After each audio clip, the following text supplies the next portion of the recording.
तो भाई इंतजार की घड़ियां खत्म हो गई और एक दो दिन का रेस्ट लेने के बाद हम फिर हाजिर हो गए हैं। क्योंकि भाई आपको पता था जब वर्ल्ड कप चलता है तो यहाँ पर यूरोप के साइड जो मैच होते हैं वो काफी ज्यादा सुबह जल्दी स्टार्ट होते हैं, तो नींद पूरी नहीं हो रही थी भाई। रात को देर से सो जाओ, सुबह फिर जल्दी उठो मैच देखने के लिए। तो इस वजह से अभी जो है 2 दिन का अच्छा रेस्ट लिया काफी ज्यादा नींद पूरी की। अब वो इंतजार की घड़ी जो है खत्म होने को आ रही है। कल जो है सेमीफाइनल हिंदुस्तान वर्सेस न्यूजीलैंड का मैच है और बहुत सारे लोग जो हैं इस मैच को लेकर बहुत बहुत सारी बातें कर रहे हैं। मैं एक दो दिन से ये सारी बातें सुन रहा था, नोटिस कर रहा था। यहां तक कि देखें पड़ोसी तो है ही हमारे और आपके दुश्मन है, वो तो बोलेंगे कि न्यूजीलैंड जो है वो हिंदुस्तान से जरूर जीतेगा।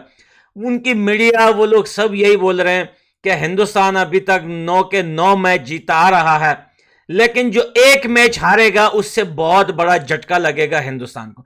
अब हिंदुस्तान के अंदर भी काफी ज्यादा लोग ये बोल रहे हैं कि क्या फायदा कि 9 के 9 मैच जीते लेकिन सेमीफाइनल में आके हारना है। अरे भाई क्यों हारेंगे? 2019 की बात कुछ अलग थी, उस वक्त हारने का रीजन था। इस बार हारने का कोई रीजन नहीं है, कोई चांस नहीं है हारने का न्यूजीलैंड से। अगर 1% भी आप लोगों को कोई चांस दिख रहा है कि हिंदुस्तान न्यूजीलैंड से हारेगा तो आप मेरे को रीजन बताइए कि कौन सा रीजन है कि हिंदुस्तान हारेगा। 2019 की हम बात ही नहीं कर रहे, उस टाइम जो है टाइम खराब चल रहा था।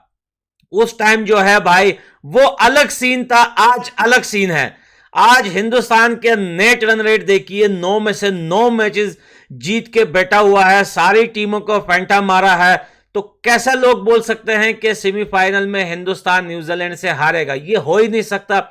हाँ एक बात है कि न्यूजीलैंड की टीम ने जो है उन्होंने बात की है कि हमें जो है ये मैच काफी एक्साइटेड होगा हमारे लिए कि दोबारा जो है हिंदुस्तान का सामना करना पड़ रहा है सेमीफाइनल में।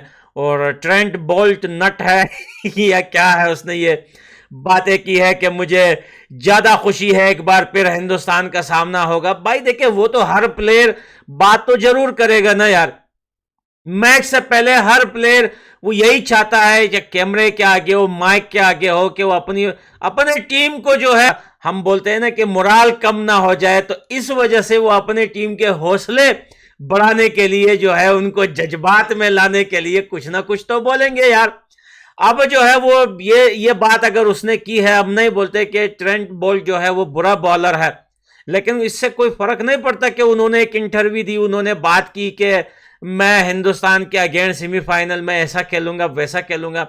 भाई देखे हिंदुस्तान की टीम में एक भी बंदा आउट ऑफ फॉर्म नहीं है इस टाइम, सब के सब। आपने देखा लास्ट मैच नीदरलैंड के खिलाफ के भाई उन लोगों ने बॉलिंग कराई जो सालों साल से बॉल नहीं करवा रहे, वो लोग विकेट ले रहे हैं बॉलिंग में। तो भाई अगर हम बैटिंग लाइनअप की बात करें तो श्रेयस अय्यर को देखें आप, उसमें आपने केएल राहुल को भी देखा और सबकी हाफ हाफ सेंचुरी बन गई।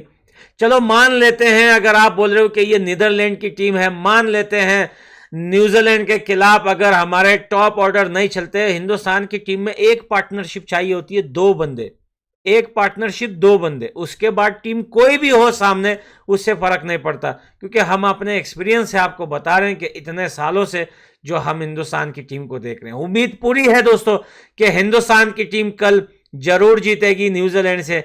कल क्या हमने वर्ल्ड कप का आपको एशिया कप में बताया कि ये वर्ल्ड कप हिंदुस्तान का है मेरे भाई। इतने सारे मैचेस हिंदुस्तान जीत के आ रहा है, तो अब भी जो है हिंदुस्तान के कुछ क्रिकेट फैंस जो है घबरा रहे हैं दिल में उनकी ये बात है भाई हिंदुस्तान कल हार जाएगा।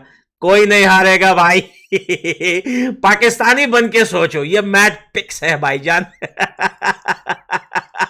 कल के लिए पाकिस्तानी बन के सोचो भाईजान, ये मैच फिक्स है बस हिंदुस्तान जीत गया। तो चलें दोस्तों, हमने तो रेस्ट कर लिया, अपना बताइए ये 1-2 दिन से मैच नहीं हो रहे, आप लोग क्या कर रहे हो, कैसे बोरिंग फील हो रही है मैं मिलता हूं अगली वीडियो में, बाय बाय।